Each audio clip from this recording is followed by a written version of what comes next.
আমার মামি। রাত 11টা বাজে, মানে বৃহস্পতিবার রাত 11টা বাজে।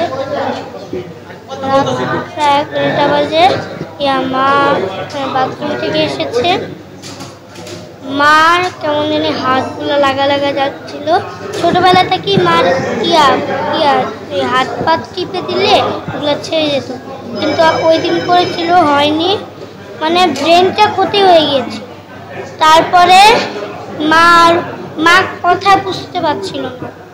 তারপরে তো আমার খালুর গায়ে বমি টমি করে শেষ করে দিয়েছে। পরে সিএনজি নিয়ে হসপিটালে গিয়েছে। পিজি হসপিটালটা তখন ছিল, তারপরে অজ্ঞান হয়ে গিয়েছে। তারপরে আবার দিনের বেলা অন্য একটা হসপিটাল নিয়েছে। হসপিটালে যে 4টা হসপিটাল জানা যায় যে আমার ব্রেনটা ক্ষতি হয়ে গিয়েছে, মানে রক্ত বেরোচ্ছে।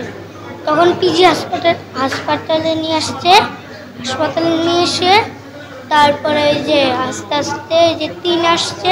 3 থাকলে তো মানুষ মরে যায় না, 3 আসছে, মারা গেছে। সবাই দোয়া করবেন আমার মার জন্য। আসসালামু আলাইকুম।